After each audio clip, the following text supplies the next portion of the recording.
Thank you, Jacqueline. Thank you, thank you, thank you. Thank you all for being here.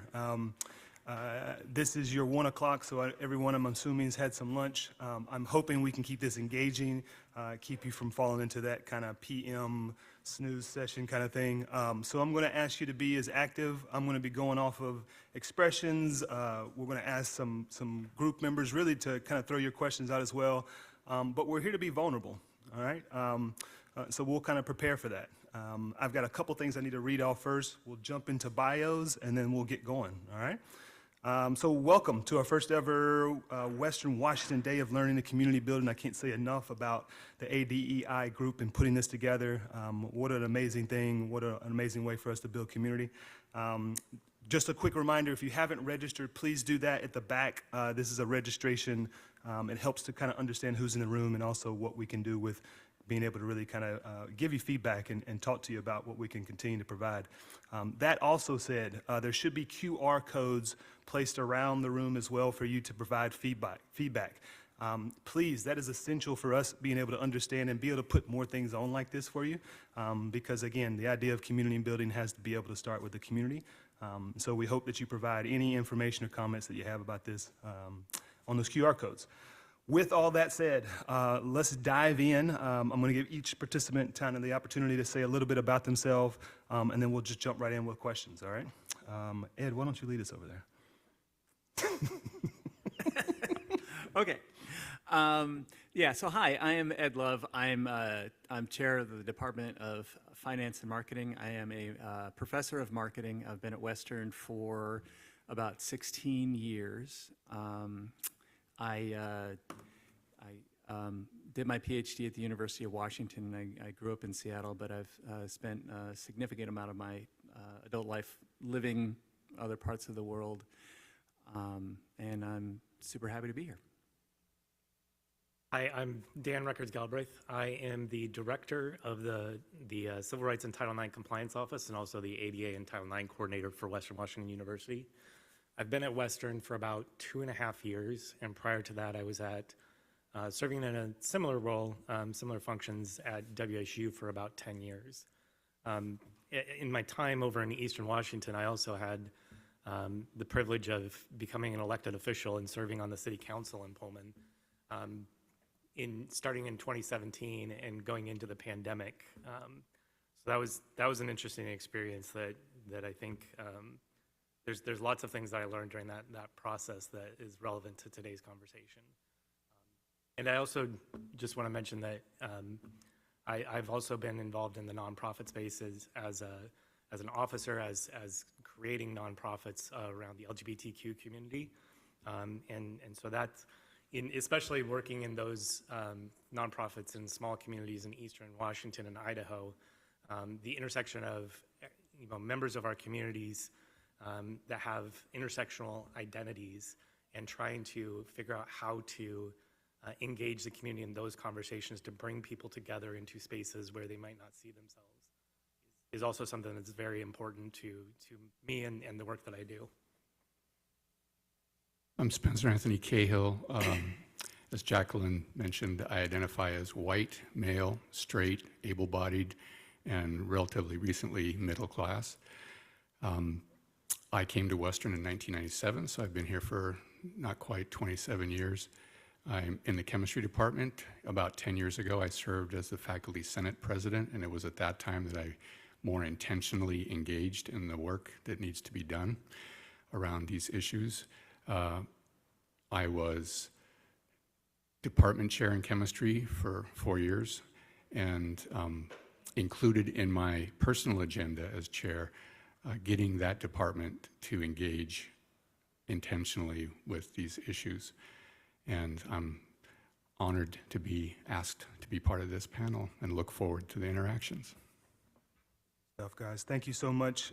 My name is Javon Moore. I'm a clinical social worker in the Counseling and Wellness Center. I have been here 4 months, going on 5. I came here in the darkest times of Bellingham, so it's really great to see some sun out.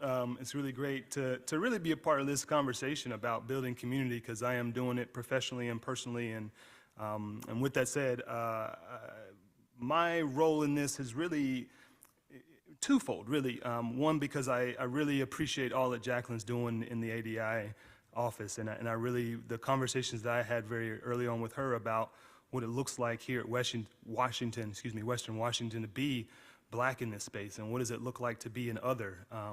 And in so many conversations I have with students and with faculty and with staff about the ways in which they feel like at times they don't belong. And just really being able to take this conversation and really be able to be a little bit more vulnerable with all of us. We ask that as you start to hear things, that you take a moment to really just challenge what does that mean for you? What does that mean for your own mental health, your own journey in terms of how you engage in these three topics? And that if you find it interesting or you need to talk with one of us, we're here. We're all going to be vulnerable and hopefully get to know each other a little bit more today. So that's what community is about. With all that said, I'm going to dive in. I'm going to ask you all just to popcorn to each other. You don't have to answer every question, but I'll throw a topic out. And we'll kind of go back and forth. I'll maybe get 2 questions answered and then toss it out to the crowd and see if there's some interest as well there. So the first one, I'll read it so I'll make sure I have it right. All right. How do you initiate these conversations or decide to take action when you feel like you may be lacking your own understanding of the issue or have some hesitancy about saying the wrong thing?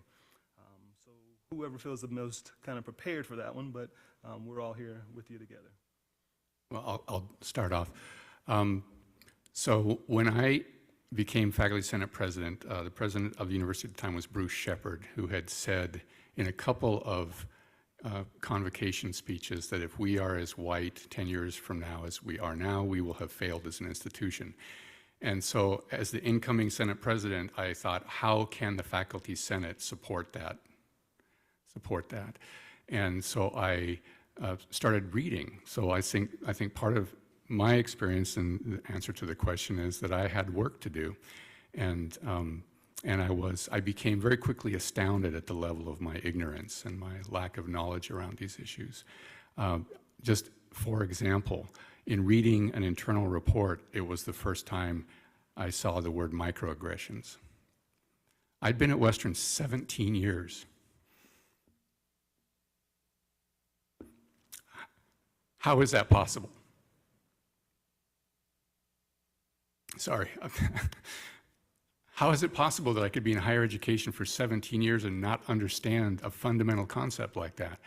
And so, with that inspired me to do more work. I've done a lot of reading, learned the history that I was never taught in school, and had the good fortune to engage with colleagues. And I just want to acknowledge someone who's not with us right now, Trula Nicholas, for those of you. She was a member of my Senate exec and really helped me progress in my understanding of this, and so I owe a lot to her. So there's a lot of work that I had to do personally to be prepared to engage in these conversations and not be defensive about it, and to really be able to listen and understand better. So that's one of the messages I want to deliver today, is that if this is not your lived experience, my experience was I had a lot of work to do to try to catch up.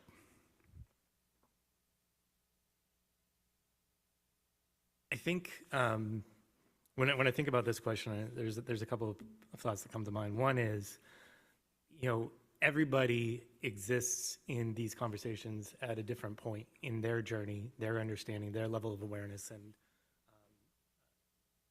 and there's also this other aspect of, when you are in a position of power, when you're in a position of authority, when that's your professional role within an institution, there is some level of responsibility above just what our basic human level of responsibility is to each other. But as a leader or as a person with a heightened status or position of authority, I think there is that responsibility to engage in those conversations.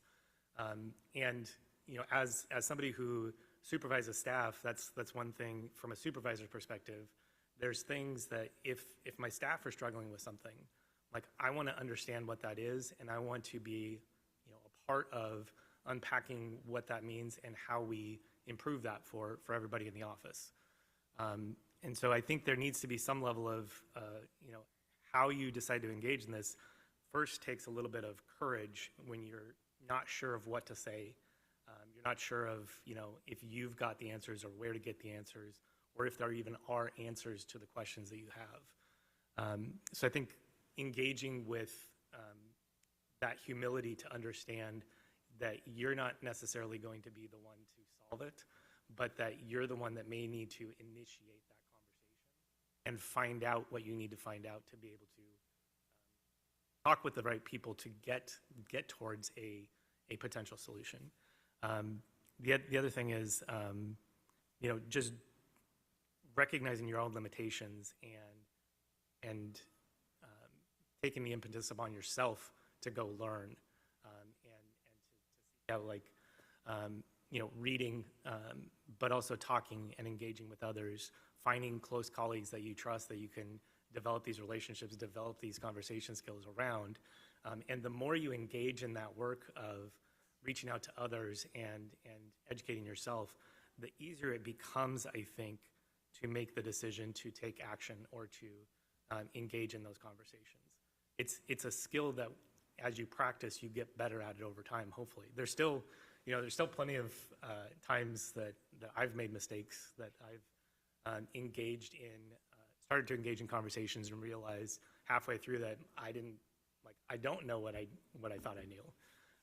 And that can be part of the hesitancy I think people have to even start the conversation, is not wanting to say the wrong thing, not wanting to have people think of them a different way or ascribe things to them. But we have to engage in the conversation at the start of this, or we're not going to make progress towards any solutions here.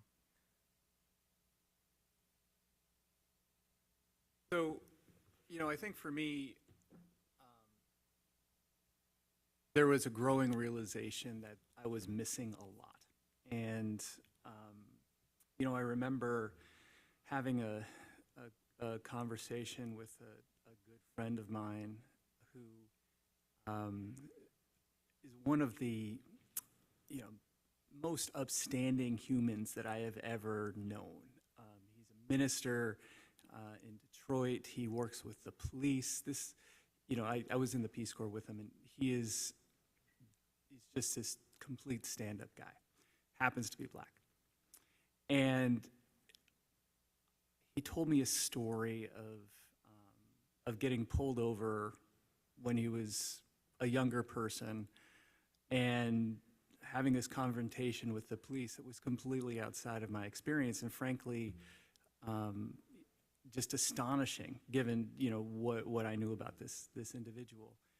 And this was, I think, part of a process of me just, again, realizing that I was missing a lot. And so for me, I started to learn to ask more intentional questions. And I feel very fortunate in that I've got I think a very close and positive relationship with many former students. My relationship with my students over their career or their times here at Western has been very positive, and that gave me an opportunity to sort of think back on the relationships that I had with some of my former students. And so I went through a period of time where I started calling them, like 20 or 30 former students that came from more marginalized backgrounds, people that I was very close with when they were at Western. And I found that when I started asking them questions about their experience here, it was very different than what I thought it was. And that changed my understanding of the experience that my students are having now. One young woman, she was in my office all the time, and we talked all the time. And I remember discovering, to my surprise, that part of what she was doing in my office was hiding because she was having a tough time.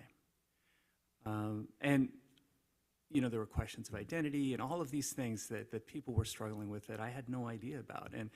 And so, I think that going back to sort of the core of this question is like, relying on the grace of others to allow me to ask a question from a place where I'm not as knowledgeable as I should be, or I could be, or thought I was. And once we start asking questions, then we can start unpacking things. Like, another more abstract example, I'm chair of the departments of finance and marketing. And the student population in the field of finance is very, very male. It's about 80% male. And yet we see in accounting, it's about parity, like 50-50, male identifying, female identifying, and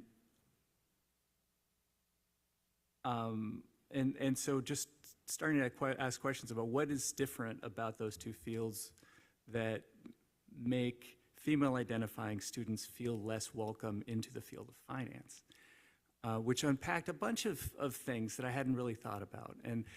And so I think the whole process just starts with inquiry and asking for grace from the people that we're trying to get this information from. Beautiful stuff. Thank you, guys. Hearing a lot of really kind of pulling back some of your own privilege and really kind of saying I'm not an expert in some areas, and also hoping for some compassion from the people that we're working with, and really kind of building that as we kind of face some unknowns together. I want to throw in right off of that question, especially because you engage so much in learning and really helping students develop their own goals for themselves in their fields, and really working with them in a really challenging time for most people, adults, kids, everything, right? Like 18 to 22, so many things that are happening, being on a college campus. So really for you, what would be or what has felt like one of the biggest challenges in really operationalizing that like almost kind of stepping down from a stage to some degree, or coming back and saying like, hey, it's not about me, or it's not about like what I'm dealing with. It's that I want to be able to relate it at a human level. What feels difficult about that, and really to what degree, what skill set have you started to pick up as you engage in that kind of work?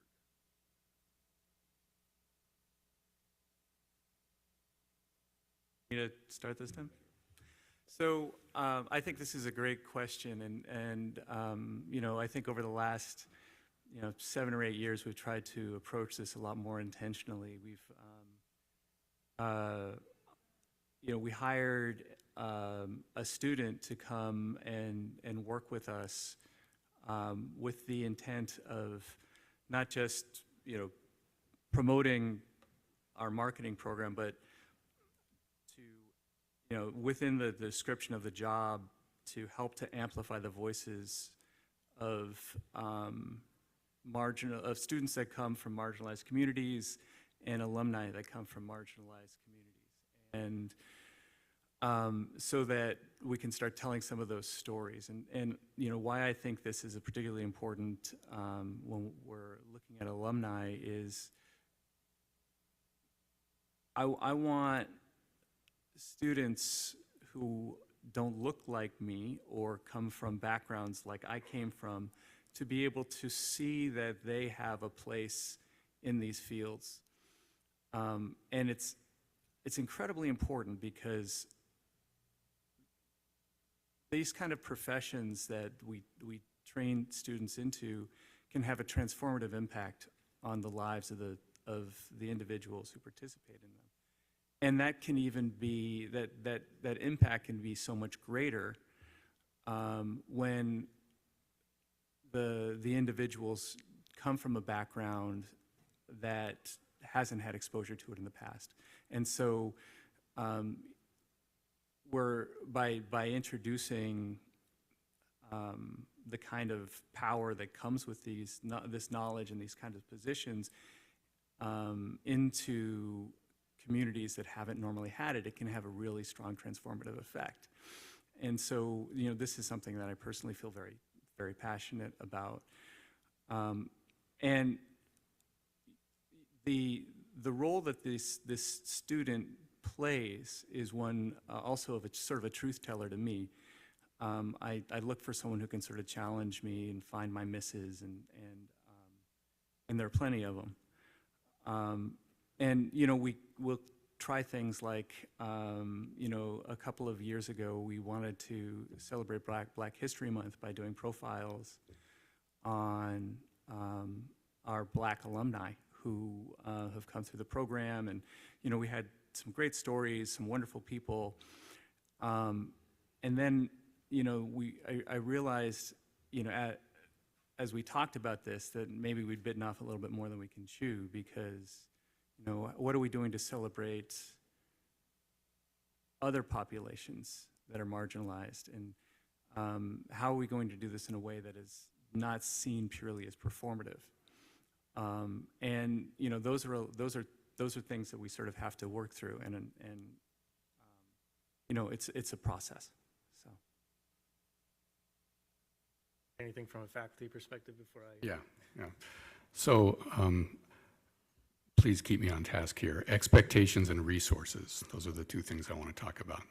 So in terms of challenges, some of those, in terms of expectations, are expectations of the faculty and the students about what value, you know, how they perceive the value of their education. And so, you know, a concern as a faculty member is, are we preparing our students for success beyond Western? What do we need to include in the curriculum? What standards do we need for performance, for, you know, demonstration of mastery? Those things have impacted how we think about the design of the curriculum and the delivery of the curriculum. And so there's recognition that what has worked in the past works very well for people that share my identities, and much less well for people who don't.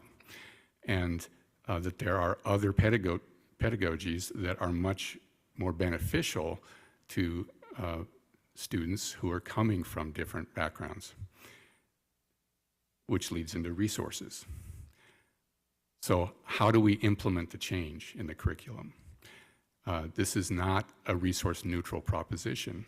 Not only do you need the faculty and the GTAs to have an understanding of how to interact with the students and encourage their thriving rather than perpetuating harm, you need to provide time to redevelop and redeploy that curriculum.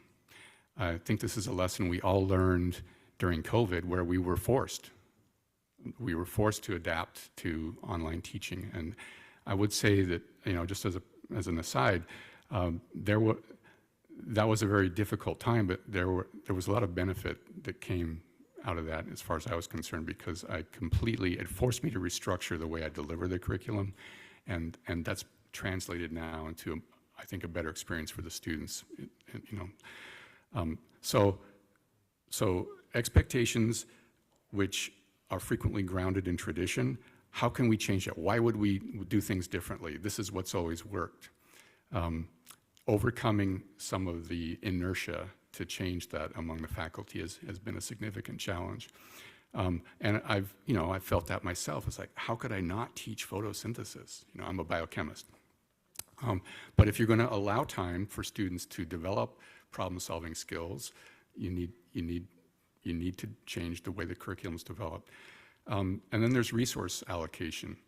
And as I said before, for me, a big part of my understanding of how I could better engage in this work came from doing work. And I recognized that this is probably something that many people wouldn't prioritize to the same extent that I had been able to, because I didn't have small kids to take care of. I had a lot of support that allowed me to have time to engage in that work. Not everybody has that. And the professional development opportunities at that time were relatively limited, on this campus. And I'm excited that we will be seeing more of those opportunities. But those all take time. And when I was chair, I would argue every year at the Provost Leadership Council, where are the resources to do this work? We can no longer rely on the goodwill of people, particularly our colleagues of color, to do this work, because that's who's been shouldering this burden.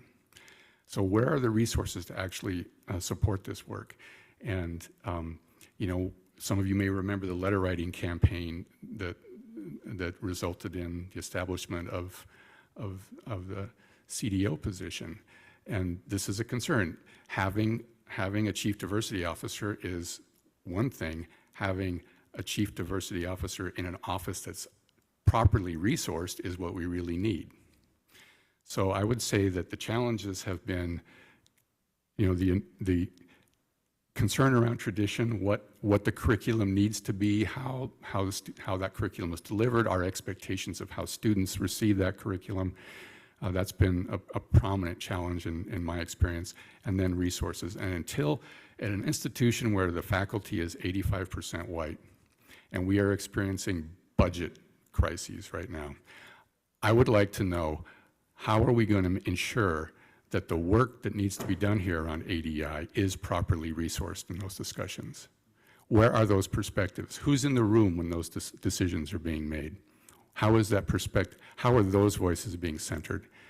Because when times get tight, we tend to run back to protect what matters to us. So I hope this institution does not forget its obligation to commit to and deliver on its mission.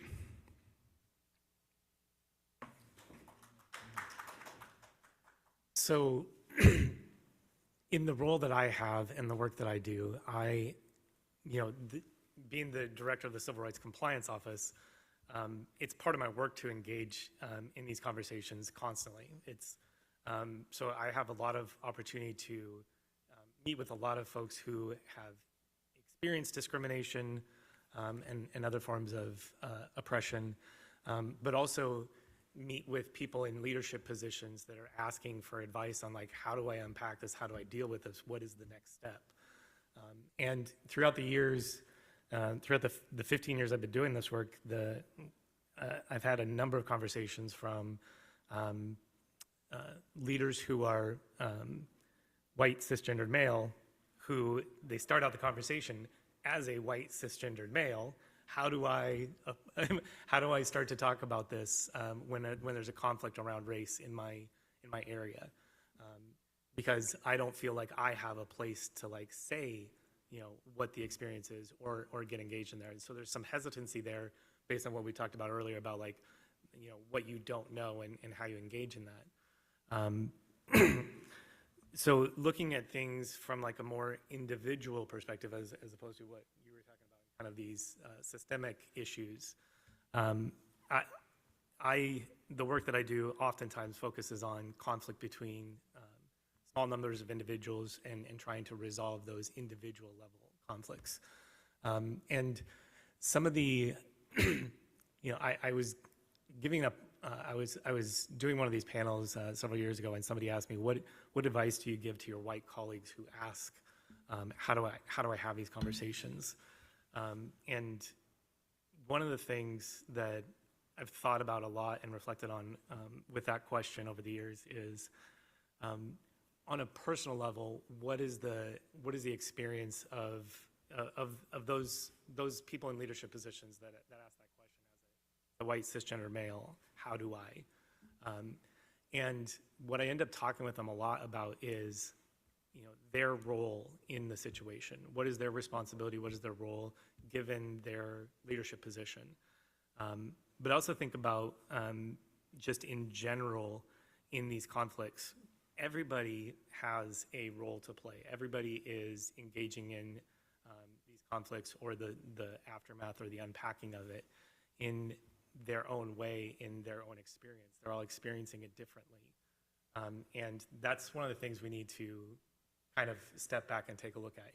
In my role and the employees in my office, we oversee the grievance process for the university. We are prescribed by state and federal law how we have to look at certain situations. There's certain legal boundaries of when something is defined as discrimination under the law, and how we have to assess that from a neutral standpoint. But we also recognize that we're all humans, and we all bring into these types of how we look at these situations with our own baggage, with our own kind of assumptions, with our own unconscious bias. And so when thinking about unpacking these things, I think a lot about just the hesitancy based on what the role is. So in my role as the director of that office, when I'm giving public comments on issues of race, power, and privilege, on discrimination, a lot of people are expecting me to speak on behalf of the institution, not just on behalf of myself. So that's something that I struggle with is, am I making clear that what I'm talking about right now is from my personal experience and kind of my own perceptions and not necessarily the voice of the university when I'm speaking. So I have to compartmentalize those things. And so it sometimes causes me hesitation to say, I need to think about this and slow down and be very sure what I say, because what I say, people might take that into meaning that that's the position of the university. But I also think about, when creating an environment where people feel comfortable enough to go to an office like mine to say, hey, I'm experiencing harm here and I need some help. That is oftentimes the biggest hurdle to kind of an institution knowing about those incidents that are occurring, but also having the opportunity to try to figure out how to address it. And if we don't have that confidence, if we don't have that trust in people coming forward, that kind of destroys our ability to do our work. And so I have to think carefully and critically about how I'm coming off, how I'm presenting to the university community. Because if something I say impacts somebody's confidence and they don't trust my office now, that could prevent them from coming forward with something and asking for help in the first place. So those are some of the things that run through my mind when I'm doing a panel like this.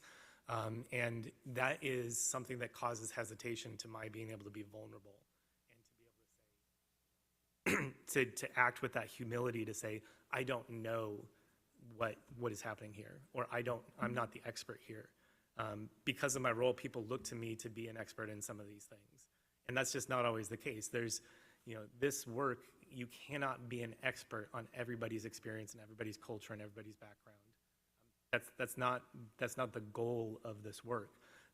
I think one of the goals that I have in this work is to continue to engage with folks, continue to expand my understanding, and to collectively be able to talk to each other as human beings and say, there's a situation that is occurring here that people are experiencing harm, and we need to sit with that and figure out, how do we eliminate that harm? How do we reduce that harm? How do we mitigate that harm?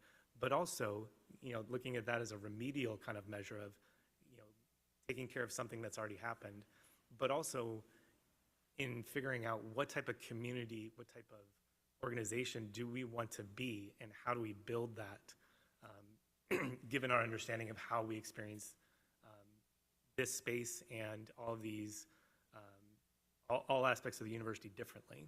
So. Yeah, great. I really want to highlight so much of how there's a macro and micro component to so much of what we're doing. And again, it's not just I need to work on myself, but what am I doing in my community? What am I doing with the resources I have access to? What am I doing with really even the people I'm talking to and the conversations I'm having with family and friends? We've been doing a lot of talking, and I want to toss this out to the group to get some interactions, get some feedback, and for sure answer some questions if you have them. I don't know if we have a microphone. We do. Oh, beautiful. Beautiful. Nate's going to help us out here. If you have a question, I would love it if you were vulnerable along with us. We'll just kind of take the idea that we're all in here in a group in the community together, so we'll all be really respectful of each other. But we'll throw it out to the crowd. Who has some questions for our panelists here?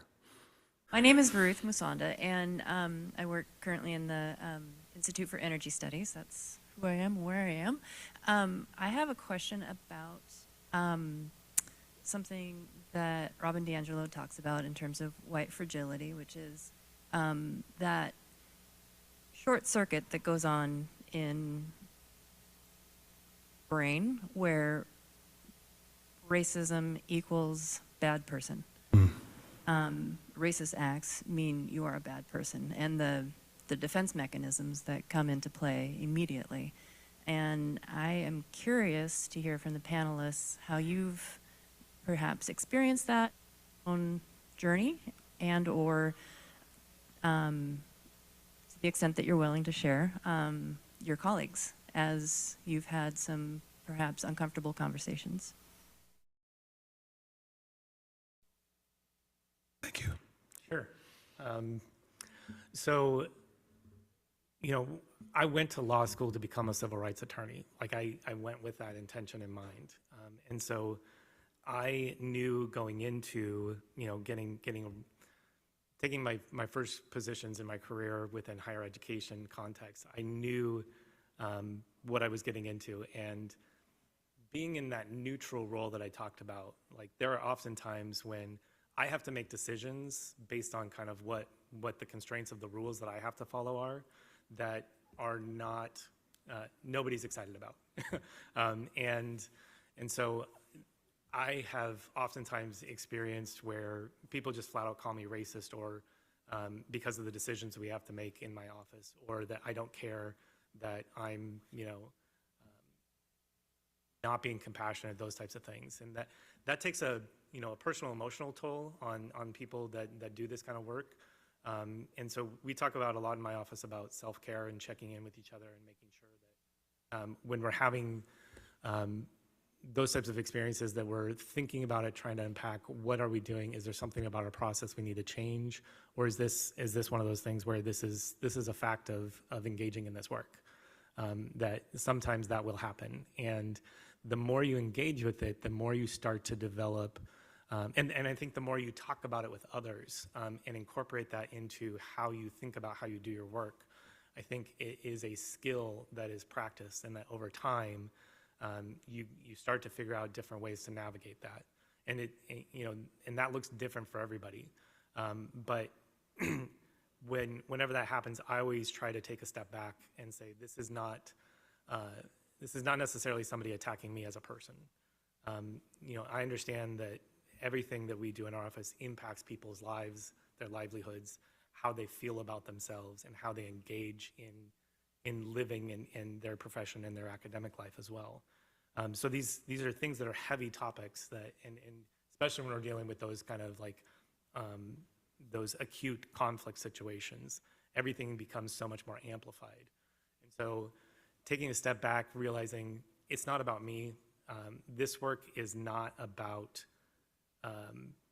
the people that are doing it. It's about the work itself. It's about what we're trying to accomplish, how we're trying to live in community together. And if you can take yourself out of that and realize it's not about patting myself on the back. It's not about saying like I did a good thing or I did a bad thing. It's we're trying to do a thing together, and we're trying to do it and figure out how to do it in the best way possible.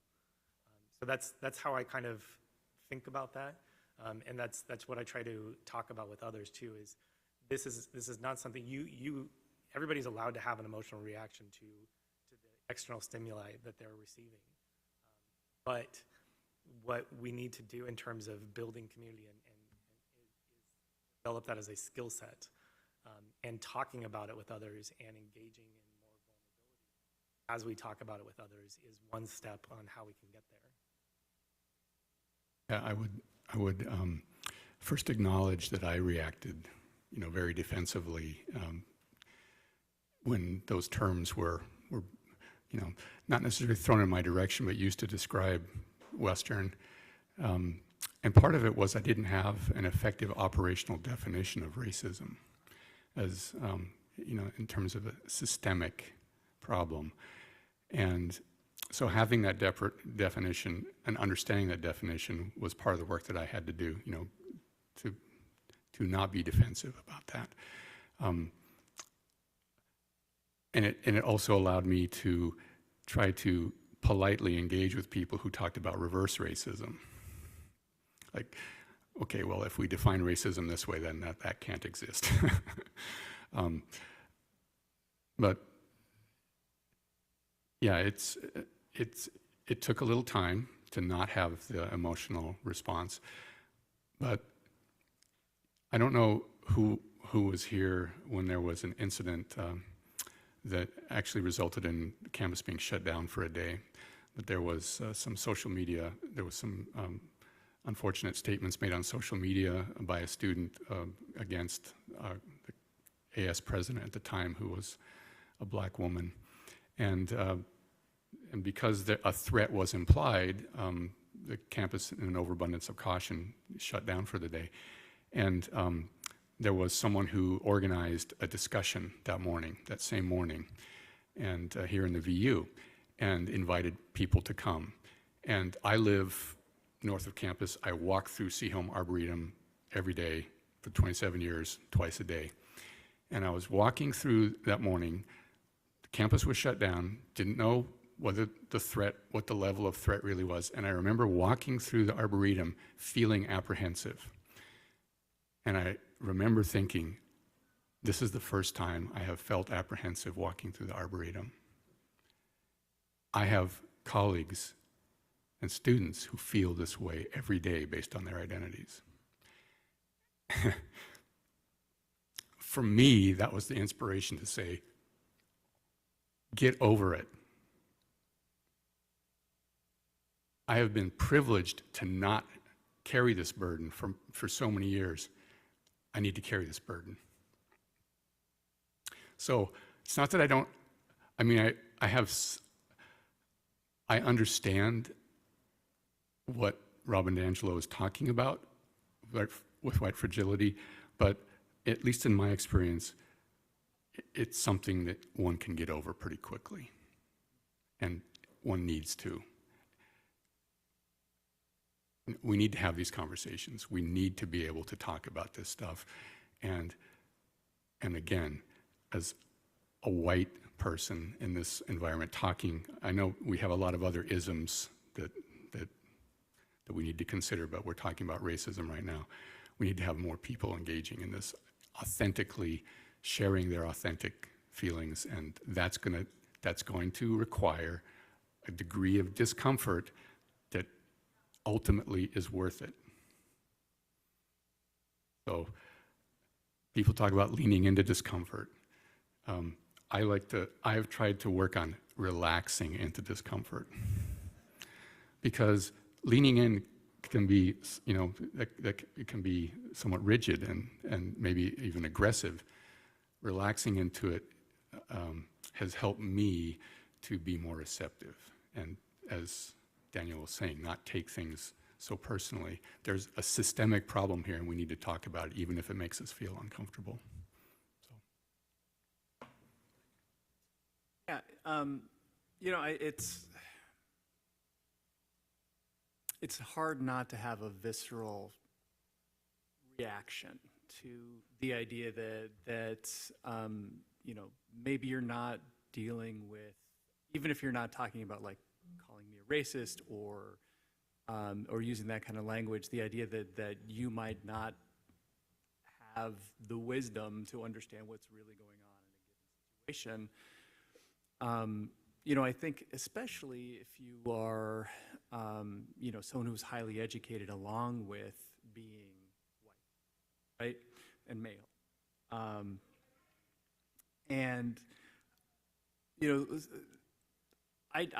I grew up I don't think that I considered my background particularly privileged at the time. My mom worked double shifts every day just to keep us going. I felt like, everything that I did, I had to earn.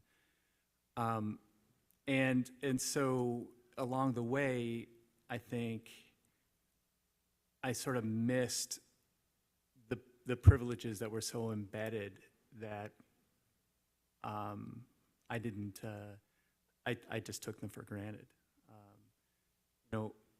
Getting to the position that I'm in now, I think that, I don't know if that would have been possible if I hadn't had the advantages that I'd had. And so,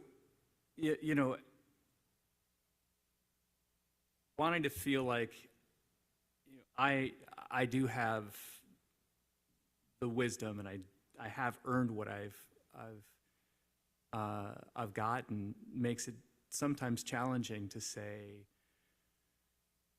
that I'm wrong and I'm missing something important.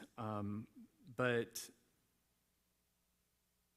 you know, when you can take a step back and recognize that, and you start to realize, like, you know, my lived experience is not,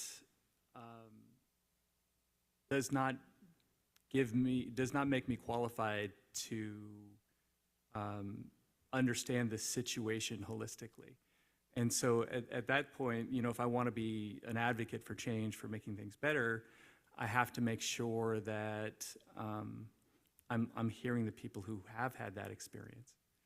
And I'm being open to trying things that might make things a little better for them. And so to me, it always seems to come back to really trying to hear people, meet them where they're at, and ask questions.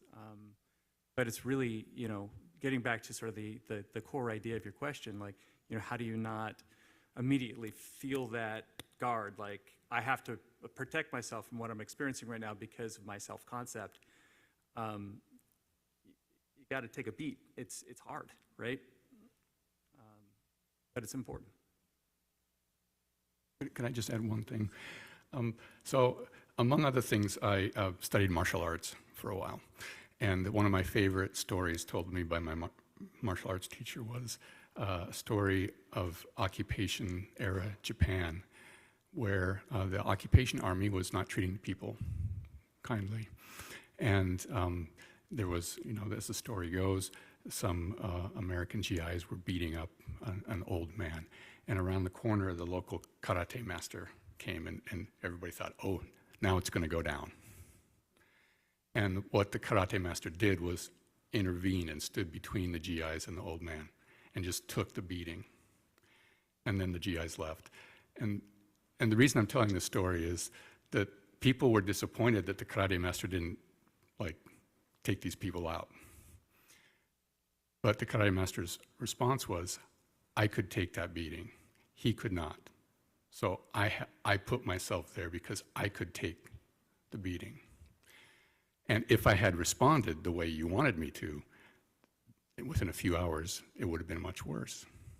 So I've tried to find opportunities where it's appropriate, given the power and privilege that I have, to take the heat. And you know, sometimes you have to subject yourself to an unpleasant. I have found that I had to subject myself to an unpleasant conversation and really resist the urge to lash out. You know, like the student. I don't know if you saw the student video, but you know, a lot of wisdom there. It's just like, don't you know, respond with violence. And you know, even if it's not physical violence.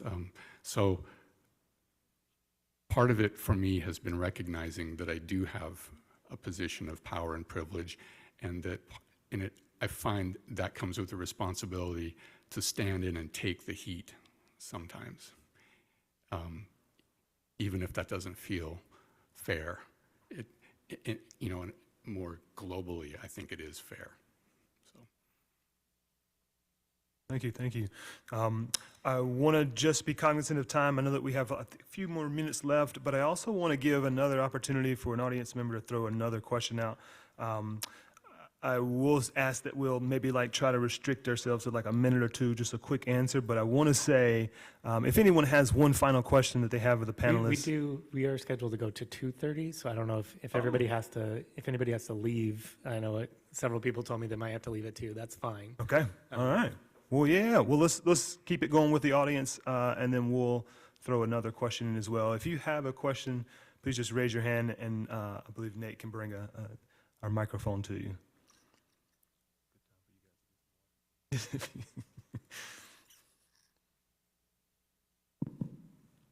Hi, thank you for being here. My name's Phaedra. I'm over with our alumni and foundation. And I am curious, I feel like a lot of this conversation is very much at the 10,000 foot level. And I know that every conversation is so unique to, that you've had about ADEI work, but I am so fascinated about just tactical examples at the 100 foot level. Like, help me dream. Like, I would love to know what's possible and to think about and be creative about a lot of the different ways that we can embrace this in, all aspects of our lives, and especially in our important work here. And then second follow-up question to that is, I'm curious about kind of the KPIs too, like how are we measuring success in these areas, and are some of these, tactical level conversations actually changing what we're measuring at all, and if so, in what ways? So thank you. Thank you. Give you guys some time to think about it. Well, I'll fill the silence. And 1 minute, right? You said 1 minute. So for me, some of that has been asking students for feedback. So, on the ground level of being a classroom instructor, it's including questions in midterm and end of term surveys that really probe what the learning environment was like, whether they felt welcomed, whether they felt it was supportive, in addition to asking how the curricular materials helped them. So that's part of it. When I was chair, I implemented a new award called I forget what it was called, chairs. Anyway, to recognize student engagement in these issues. And so it not only recognized the work that students were already doing that was not being recognized, but it did so in a ceremony at the end of the year, very publicly, and it was an opportunity to elevate that work and have it known. It's like, this is going to be part of our regular conversation. And then someone brought up Robin DiAngelo earlier. I actually sat in on a course by Damani Johnson called "What's Up with White America" or something like that, and there was a book. One of the books that we read was by Robin DiAngelo. "What Does It Mean to Be White?" I think was the title, something like that. And there were some things that I found enlightening in that book because, again, I was very early in my journey. So I bought 2 copies and I put it in our department mail area and said, these are here. If anybody wants to read this, we're going to have more conversations about this. So I think that just initiating conversations, and we even called in Letty Romo came in, and we had a department meeting when Letty was still here. And she facilitated that conversation. So those are some of the things that I think, you can imagine things that you can do that engage directly with this work. In terms of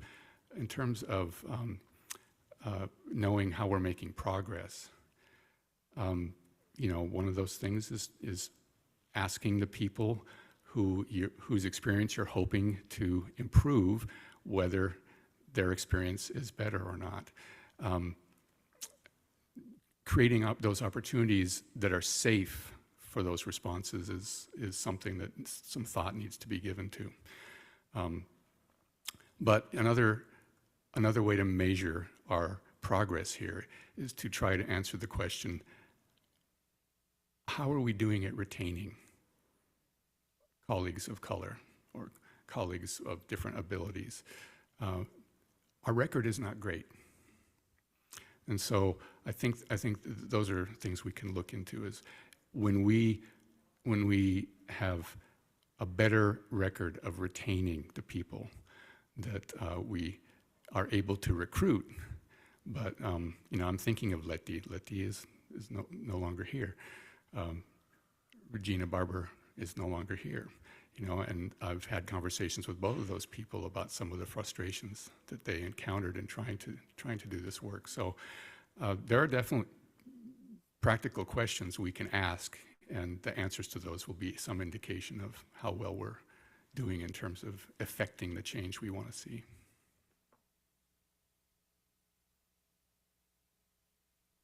I think I'll answer this question in a roundabout way. I want to kind of walk through a scenario that I a situation that I was involved with when I was on city council in Pullman. There was both on campus there and in the community, a local Black Lives Matter movement and individuals getting involved. And there was, marches from campus down to City Hall and protests and demonstrations and things. And there was a second group that wasn't directly affiliated with that group that came to the city council and asked about having the city do something that they had seen other cities doing, which is painting on one of the streets, Black Lives Matter. And there was a lot of conversation during that open public meeting that was, televised amongst the council members and the mayor. And thinking about that is just the setting of where that conversation occurred meant that it happened in a particular way. The processes, the ability for people who have some of these hesitancies to talk about these things, to be put them on TV and have them in the moment just react to that makes that conversation difficult to have, I think. And so there's a lot of, like what politicians do is, oh, we'll look into it. We need to think about this. We need to gather feedback. Ultimately, what the council decided to do was to kick the question over to the Public Arts Commission to engage with that group and engage with community members to gather feedback on what kind of project might we put together around this idea, but without committing to any kind of, it will say this or it'll have this language included. We went through this whole process through the Public Arts Commission, and we got a call for submissions from artists, lots of participation, lots of really cool kind of ideas from different mural artists. There was a decision at some point to make it a mural on a wall in town and not on the street, just for maintenance issues, so we could, if we wanted to make it a more permanent installation, not having to do all the maintenance with that. But ultimately, when it came down to it, there was a lot of discussion in the community about which particular submissions people liked. And some people, there was kind of a division in the community over, a more visual representation of the idea versus specifically saying Black Lives Matter and all of the political context and the media context of misinformation and things that were surrounding that issue. But again, every time we had one of these public meetings, I saw in kind of my colleagues on the council, their hesitancy, their difficulty in being able to even say anything. So a lot of times I was talking, there was another council member that spoke a lot on these issues, but a lot of our colleagues on the panel were just silent. And they were having conversations with individuals offline, and they were getting a lot of feedback from people who felt comfortable going to them based on their own, context, political affiliations, and all of that.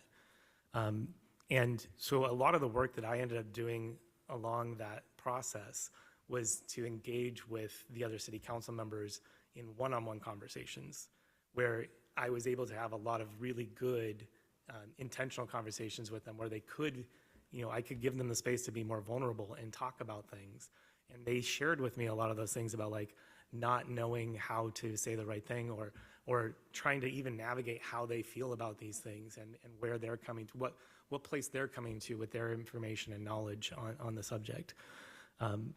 Ultimately, when it came down to a vote by the city council of whether or not to do the project, the council as a whole voted to not do the project. But they didn't,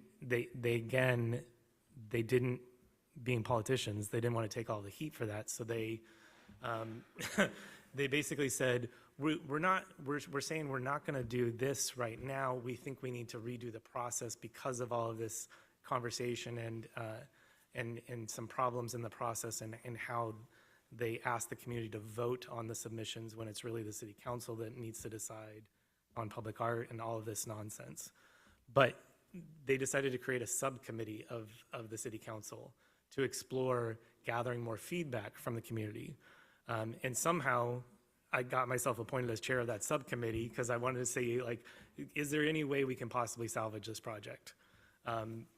But just the process itself and the rules that go around, elected officials and open public meetings, if you have a quorum of people on a subdivision of a government meeting on issues of public importance, those have to be published.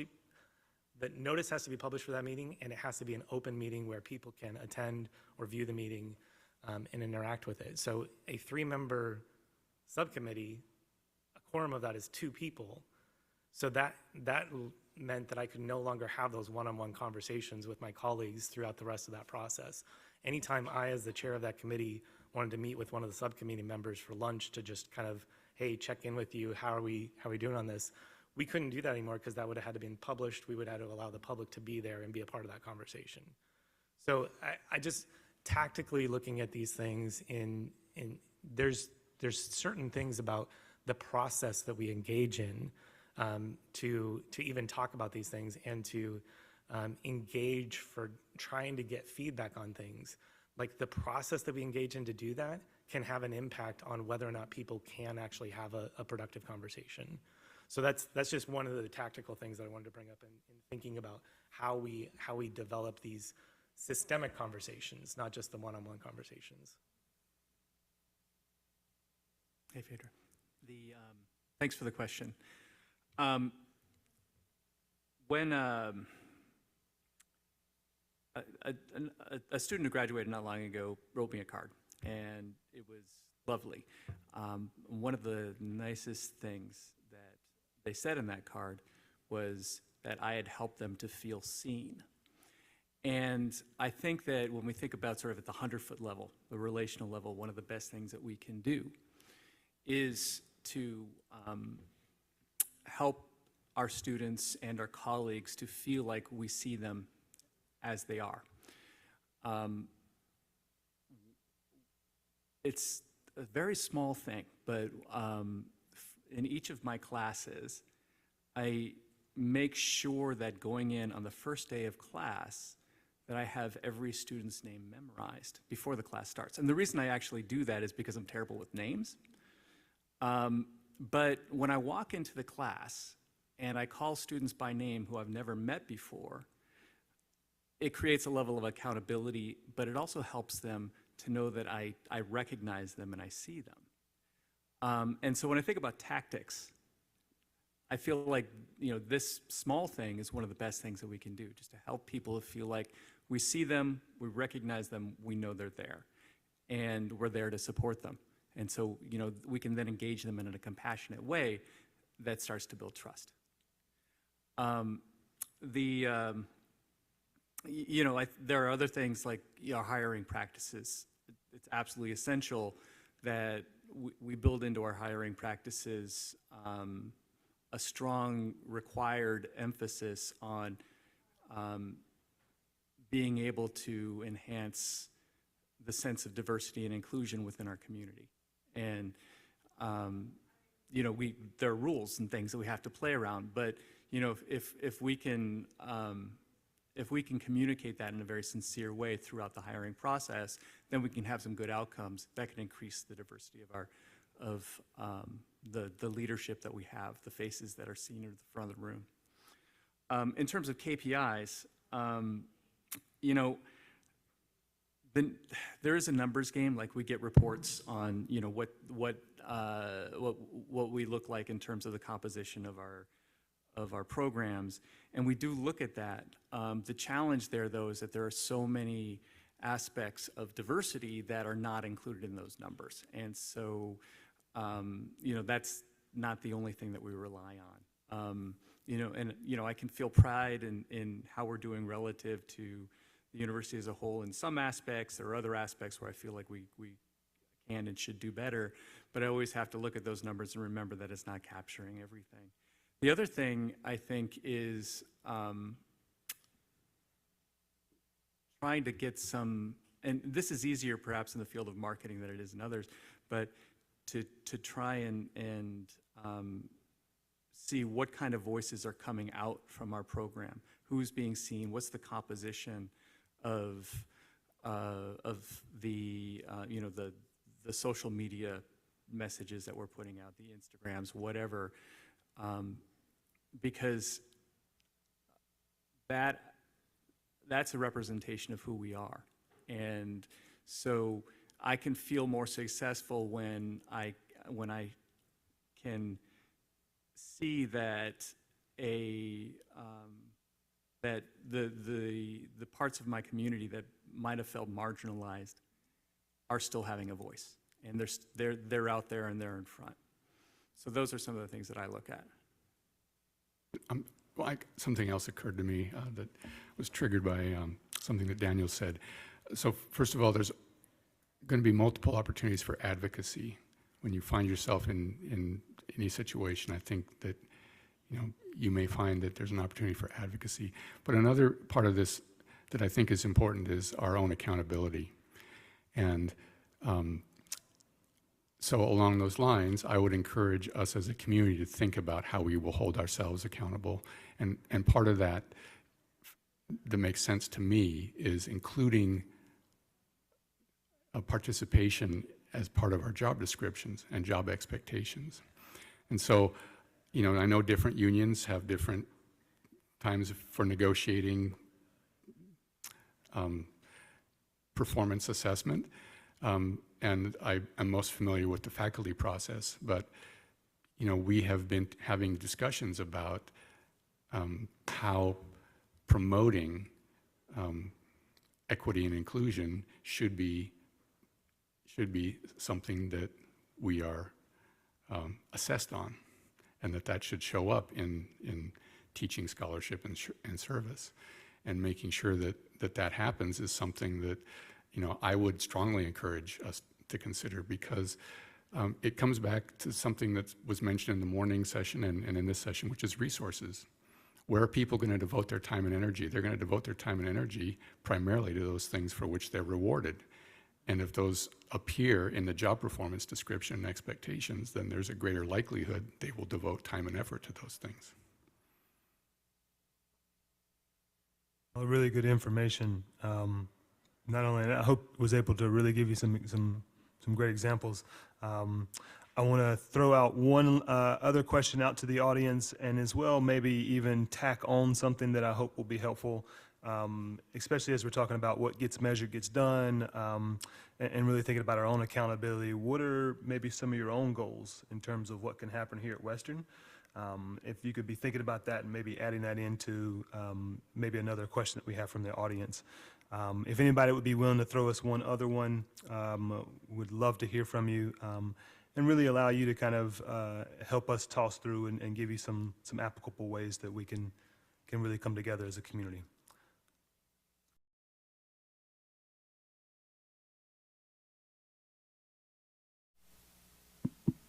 Okay, cool. Callaway, I use they, them pronouns.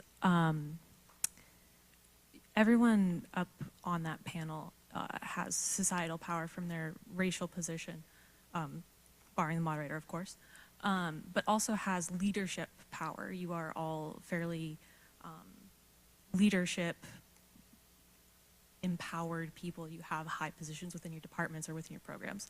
So I would love to hear from you, from that experience, what people who maybe don't have that leadership empowerment, what strategies we can use to approach our leadership with difficult conversations that you've seen be successful or have succeeded with you.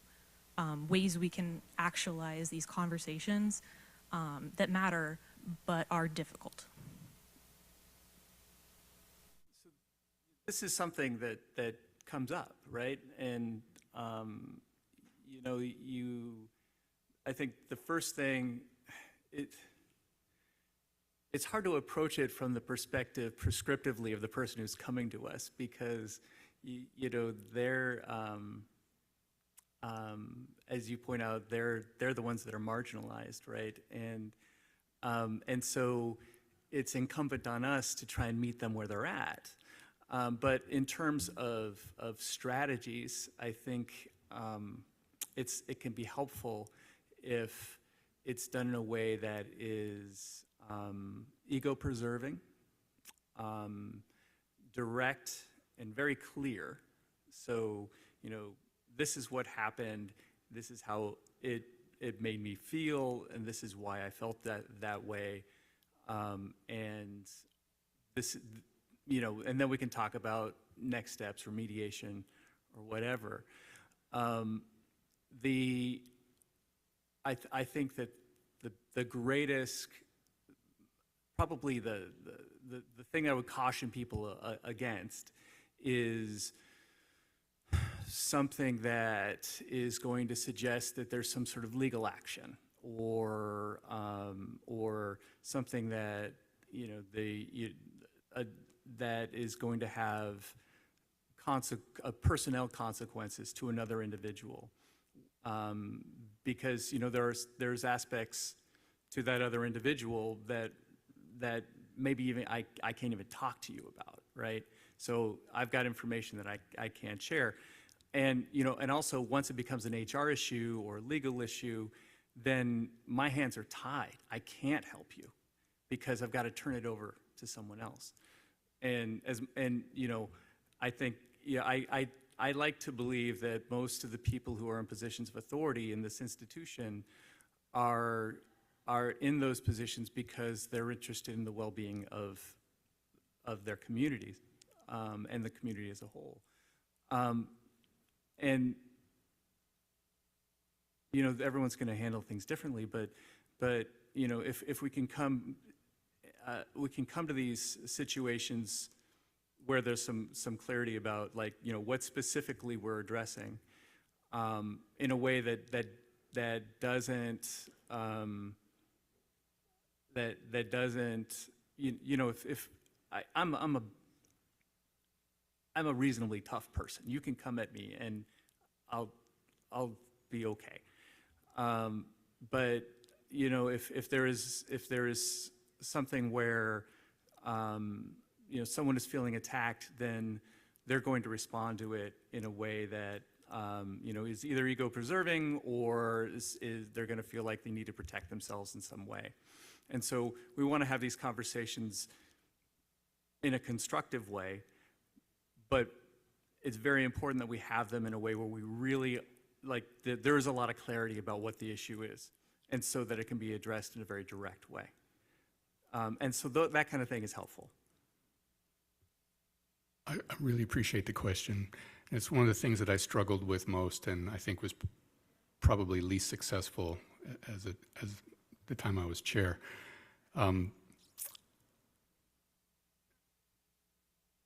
Because simply asking or standing up and saying, you can come and talk to me, is not necessarily going to instill that trust in you that you can talk to me.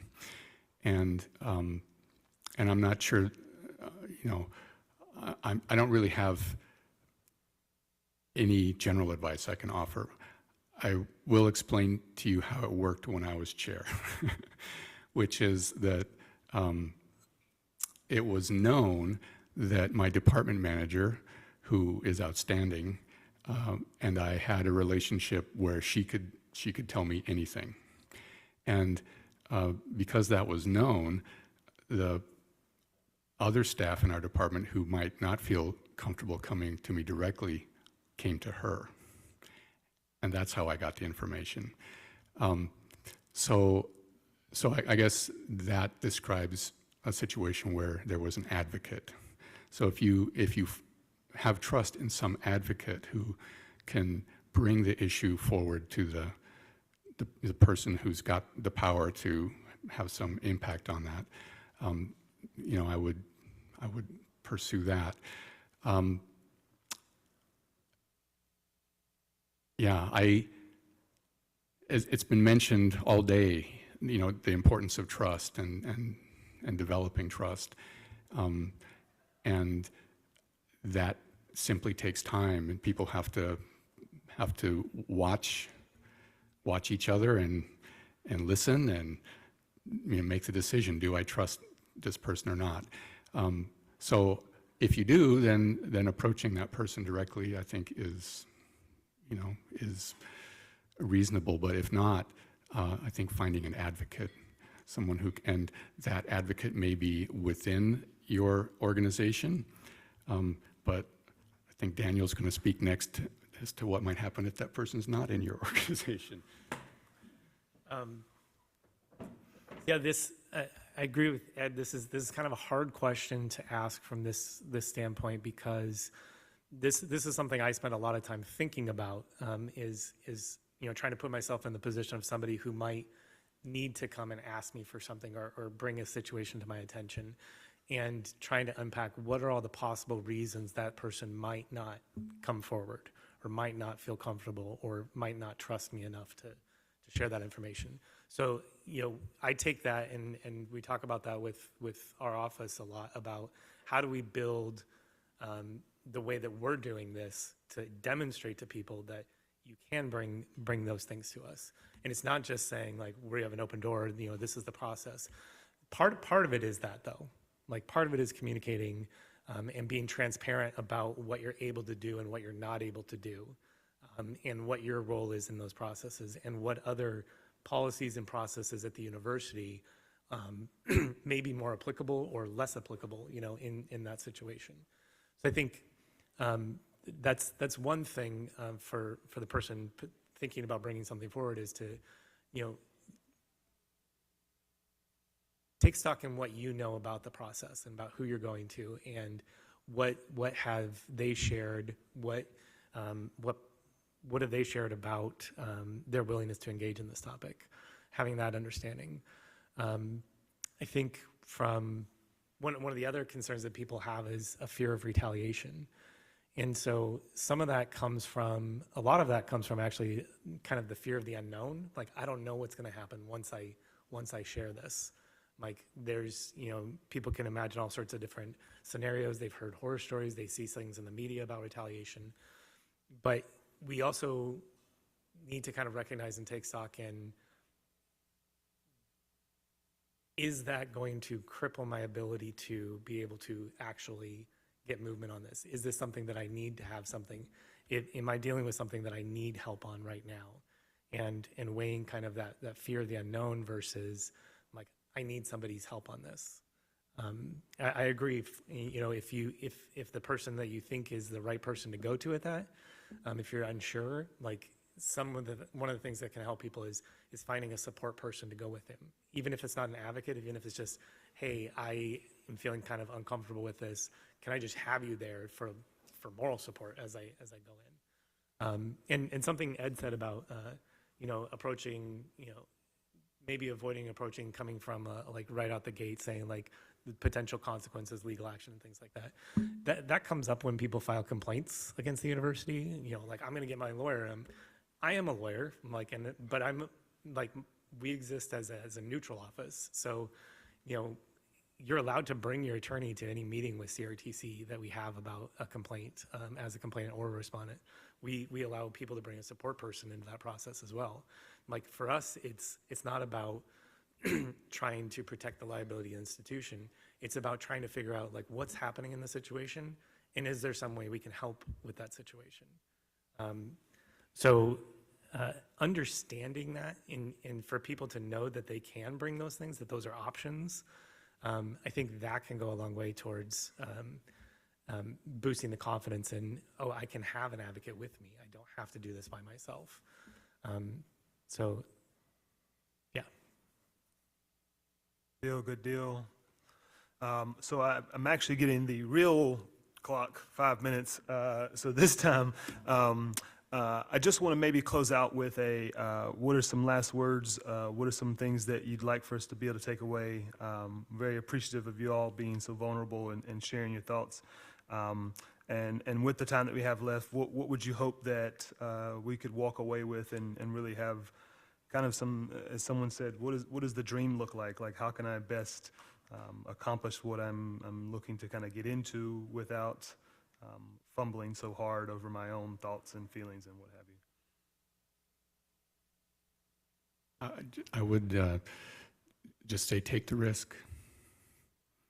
I mean, one of the things I appreciated about one of the definitions of community that Jacqueline showed in the initial slide pack this morning was that one of them referred to this as being founded in love. So I don't know what you all's experience was, but pursuing love was definitely a risky venture when I did it. 42 years later, we're still there. So there is risk involved. It's probably less than you imagine it to be.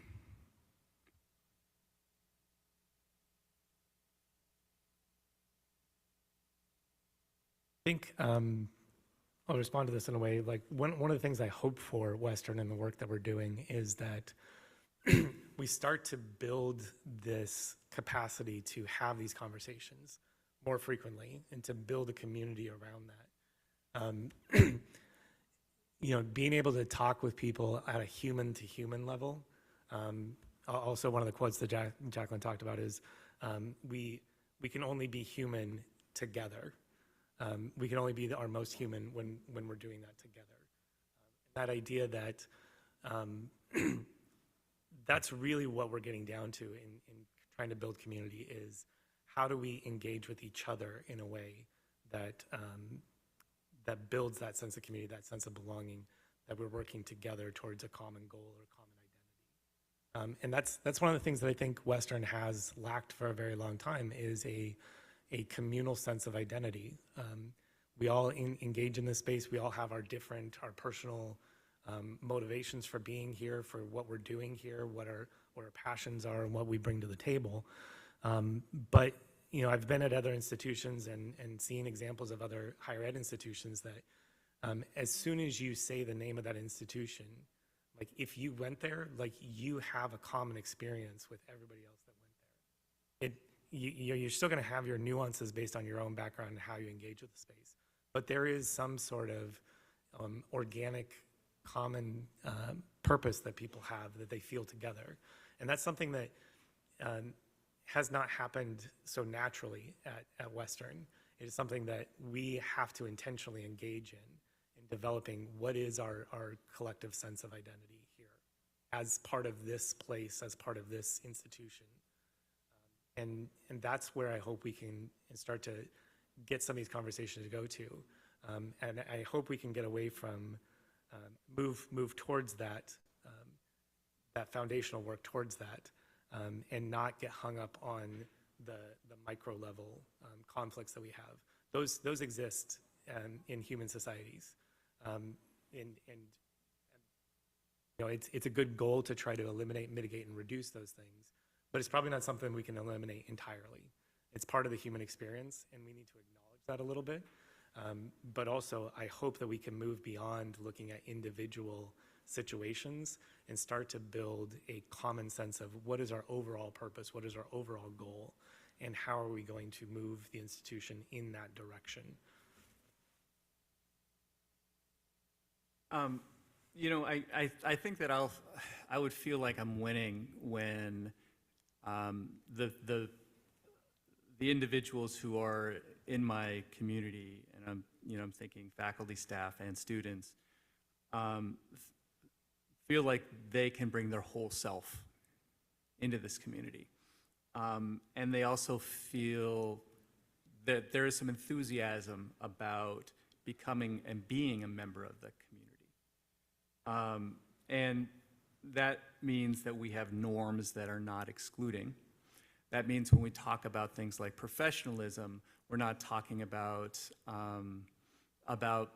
having to change who you are. So we want to have enough trust in our community and in the partners that we have that everyone feels like they can be their authentic self. So that's what I'm looking for. And I think, part of the way that we get there and a benefit of having that is the ability to try new things. I have tried many, many, many more things that have failed and not worked than I have things that have worked. But the things that have worked have moved the needle. They've had a meaningful, positive impact on my community, and I'd also include my alumni community in that. And so, when we have that trust, when we have that comfort, we can try new things and we can fail together. and we can learn from that, and we can try other things, and that's where we start to get some wins. Thank you all for being here with us. Thank you to the panelists. I appreciate you being so vulnerable. Thank you for the questions. We'll get you out of here. Please know that there is a Let's Talk student panel that's coming up next. Please hang around for that. It's going to be amazing. The students would love to see your faces and to hear a little bit about what you would like to know and to hear what it's like to be a student here at Western.